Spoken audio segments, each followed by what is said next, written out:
বিশাল আকারের ভয়ানক প্রাণী দেখেছি।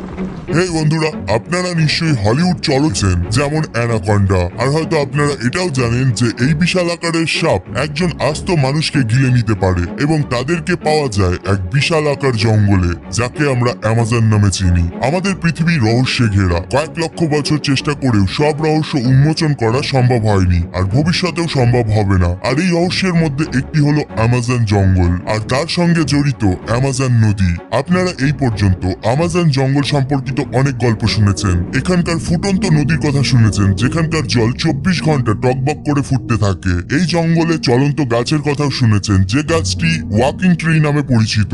আর অ্যানাকন্ডার মতো বিশাল সাপের গল্প তো নিশ্চয়ই শুনেছেন। কিন্তু আজকে অদ্ভুত দেশের এই ভিডিওটিতে আমি এমন একটি বিষয় সম্পর্কে আলোচনা করব যার অস্তিত্ব অ্যামাজন জঙ্গলে নেই, আর সেটা হলো সেতু, অর্থাৎ ব্রিজ। বর্তমান মডার্ন টেকনোলজির সাহায্যে আমরা সমুদ্রের বুকেও ব্রিজ নির্মাণ করতে সফল হয়েছি।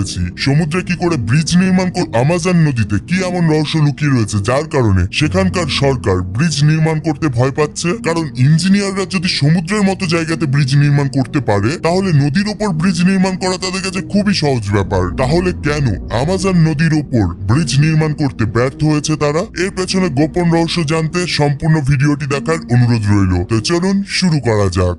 প্রাচীনকাল থেকেই মানুষ বিভিন্ন প্রয়োজনের কারণে নদী পাড়ি দিয়ে এসেছে, কিন্তু প্রযুক্তির কল্যাণে এই কঠিন কাজটিকে মানুষ সহজ করে নিয়ে এসেছে। যখন কোনো নদী দুটি দেশ বা শহরকে বিভক্ত করে, তখন এই সেতুই একমাত্র মাধ্যম যে দুটি দেশ বা শহরের মিলন ঘটায় এবং ভ্রমণের দূরত্বকে কমিয়ে নিয়ে আসে। বর্তমানের মানুষ এমন উন্নতির চরম শিখরে পৌঁছেছে যে সমুদ্রের নিচেও টানেল নির্মাণ করতে সক্ষম হয়েছে, এমনকি সমুদ্রের মাঝেও ব্রিজ নির্মাণ করতে পিছুপা হাঁটেনি। তাহলে এই নদীর মধ্যে কি এমন ভয়ানক জিনিস লুকিয়ে রয়েছে যা ব্রিজ নির্মাণে বাধা সৃষ্টি করছে?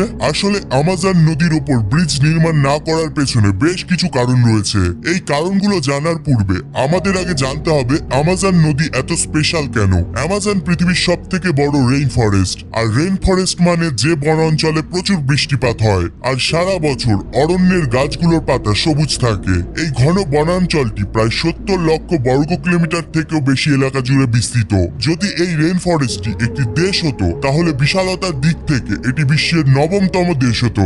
আরো একটু স্পষ্ট করে বললে, ব্রিটেন এবং আয়ারল্যান্ডকে 17 বার এই জঙ্গলে রাখার মতন জায়গা আছে, আর বাংলাদেশকে 35 বার, এমনকি ভারতবর্ষের মতো বড় দেশকেও 2 বার রাখা যাবে। এই জঙ্গলটি প্রায় 6 কোটি বছর পুরনো। অ্যামাজন জঙ্গলকে পৃথিবীর ফুসফুস বলা হয়, কারণ প্রতিদিন পৃথিবীর মোট 20% অক্সিজেন উৎপন্ন হয় অ্যামাজন জঙ্গলের বিস্তীর্ণ গাছপালার জগৎ থেকে। আর এই জঙ্গলের বুক ভেদ করেই বয়ে চলেছে অ্যামাজন নদী। আর এই অ্যামাজন নদী এখনো পর্যন্ত মানুষের কাছে একটা বড় বিস্ময়। অ্যামাজন পৃথিবীর দ্বিতীয় বৃহত্তম নদী, যার দৈর্ঘ্য প্রায় 6400 কিলোমিটার। কিন্তু ব্রাজিলের সরকার অফিসিয়ালি ঘোষণা করেছে পৃথিবীর সব থেকে বড় নদী আমাজনই, কিন্তু এটা ভুল, কারণ পৃথিবীর সব থেকে বড় নদী হলো নীল নদ, যার দৈর্ঘ্য প্রায় 6693 কিলোমিটার। অ্যামাজন নদী ব্রাজিল, বলিভিয়া, কলম্বিয়া, ইকুয়েডর এবং পেরুর মধ্যে দিয়ে বয়ে পেরুর আন্দিজ পর্বতমালা হয়ে সোজা আটলান্টিক মহাসাগরে মিলিত হয়েছে। সমুদ্রে যত পরিমাণ মিষ্টি জল যায়, তার মধ্যে প্রায় 20% মিষ্টি জল অ্যামাজন নদী একাই যোগান দিয়ে থাকে। অ্যামাজন জঙ্গলের আশেপাশে 9টি দেশ মিলিয়ে প্রায় 3 কোটি মানুষ বসবাস করে। এই দেশগুলি হলো Brazil, Bolivia, Peru, Ecuador, Colombia, Venezuela, French Guiana আর সুরিনাম। অ্যামাজন জঙ্গলে বর্তমানের হিসাবের মতে এখানে প্রায় 300-রও বেশি উপজাতি রয়েছে। এরা এখনো তাদের পুরাতন সংস্কৃতিকে ধরে রেখেছে। আধুনিক বিশ্বের ধরাছোঁয়ার বাইরে এইসব উপজাতিরা বাস করে। চলুন এবার আসা যাক মূল প্রসঙ্গে। অ্যামাজন জঙ্গলের আশেপাশে যখন এত বিশাল পপুলেশন রয়েছে, তাহলে কি সেখানে উন্নয়নের প্রয়োজন নেই? সেইখানকার জনগণকে কি আশেপাশের 9টি দেশের সঙ্গে জোড়ার কোনো প্রয়োজনই নেই? বন্ধুরা, বর্তমানে আমরা মেশিন আর আর্টিফিশিয়াল ইন্টেলিজেন্সের যুগে বাস করছি।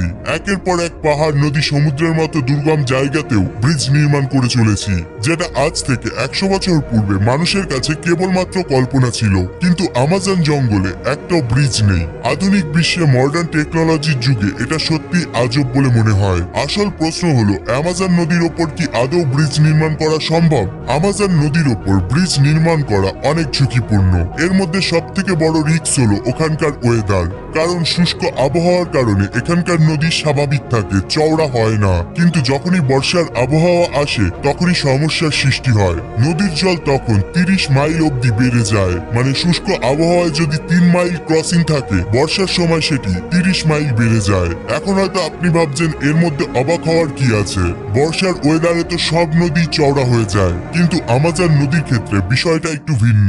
যখন এখানে বৃষ্টি হয় তখন জলের স্তর এতই বেড়ে যায় যে কেউ সঠিকভাবে বলতে পারে না কোন দিকের কিনারা ডুবে যাবে আর কোন দিকের কিনারা বেঁচে থাকবে। অতএব সব থেকে বড় সমস্যা হলো ব্রিজটাকে এক্সাক্ট কোন স্থানে নির্মাণ করা হবে তা সঠিকভাবে বলা সম্ভব হয় না। কল্পনা করুন ওইখানকার সরকার একটি ব্রিজ নির্মাণ করে ফেললো, কিন্তু বর্ষার সময় ব্রিজের 2 অংশই ডুবে গেল। ব্রিজের 2 অংশ ডুবে যাওয়া মানে যাতায়াত সম্ভব হবে না। এখন ব্রিজটি তাহলে কি কাজে আসবে? আসলে ব্রিজটি তখন ইউজলেস হয়ে যাবে।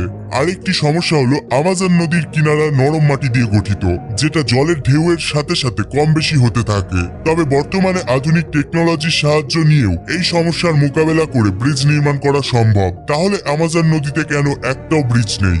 স্পষ্টভাবে বলতে হলে বলা যায় আমাজন নদীতে ব্রিজের কোনো প্রয়োজনই নেই। এর প্রধান কারণ হলো ওখানকার জনবসতি ততটা ঘন নয়। সেখানকার জনবসতি চতুর্দিকে ছড়িয়ে ছিটিয়ে রয়েছে, তাই এখানকার রাস্তাঘাট অনেক কম, প্রায় না বললেই চলে। আর এই নদী হলো তাদের জন্য হাইওয়ে। এই কারণে ওখানকার জনগণ ট্রাভেলের জন্য গাড়ি বাইকের পরিবর্তে বোটের ব্যবহার করে থাকে। আমাজন নদীর বুকে ব্রিজ নির্মাণ না করার পেছনে আরো একটি কারণ হলো ওখানকার ভয়ঙ্কর জীবজন্তু। পূর্বেই বলেছিলাম এই নদীতে অ্যানাকন্ডার মতো ভয়ঙ্কর প্রাণীরা বাস করে, যারা একজন আস্ত মানুষকে গিলে খেয়ে নিতে পারবে। এই কারণে আমাজন নদীর ওপর ব্রিজ নির্মাণ করা বিপজ্জনক। হয়তো এই কথাগুলো ভেবেই সেখানকার সরকার ব্রিজ নির্মাণ করার ক্ষেত্রে কোনো রকম স্টেপ নিচ্ছে না। আমাজন নদীতে ব্রিজ নির্মাণ না করার পেছনে আরো একটি কারণ রয়েছে। এক্সপার্টদের মতে যদি এই নদীর ওপর ব্রিজ নির্মাণ করা হয় তাহলে এখানে জনবসতি গড়ে উঠবে, যার ফলে বনাঞ্চল নষ্ট করে নগর ও শিল্পাঞ্চল গড়ে উঠবে। ফলে এখানে বসবাসকারী বন্যপ্রাণীরা সংকটে পড়বে। আমাজন জঙ্গলে কমপক্ষে 40,000 প্রজাতির গাছ রয়েছে, 3,000 প্রজাতির মাছ রয়েছে, 2.5 মিলিয়ন প্রজাতির কীট পতঙ্গ রয়েছে।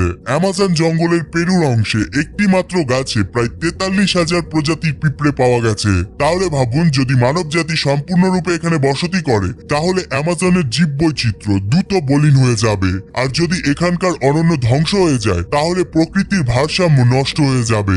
মানব জাতীয় সংকটের মধ্যে পড়বে, কারণ পৃথিবীর 20% অক্সিজেন আমাজন জঙ্গল একাই উৎপন্ন করে। এছাড়াও আমাজন জঙ্গলের নদীর জল সব থেকে বিশুদ্ধ।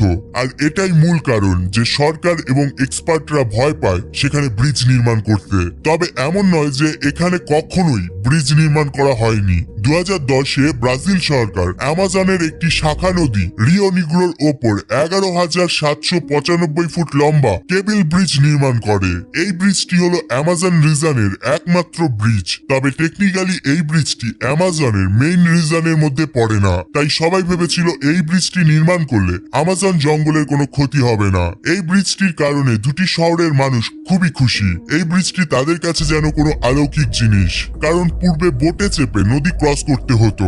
সেখানে এই ব্রিজটির কারণে মানুষ অনেক স্বস্তি পায়। তবে বিশেষ করে বর্ষার সময় এই নদীটি ক্রস করা অনেক বিপজ্জনক হয়ে যায়। তো বন্ধুরা, আশা করি আজকের এই ভিডিওটি দেখে বুঝতে পেরেছেন কেন আমাজন নদীর ওপর ব্রিজ নির্মাণ করা হয়নি। আপনাদের কি মনে হয় ভবিষ্যতে কি আমাজন নদীর ওপর ব্রিজ নির্মাণ করা সম্ভব হবে? এবং যদি সেটা হয় তাহলে এখানে জনবসতি পুরোপুরিভাবে গড়ে উঠলে এর ফলাফল কি ঘটতে পারে? আপনার মতামত অবশ্যই কমেন্ট বক্সে করে জানাবেন। আর ভিডিওটি ভালো লাগলে অবশ্যই লাইক সাবস্ক্রাইব করে যাবেন যদি আপনি নতুন হয়ে থাকেন আমার এই চ্যানেলে।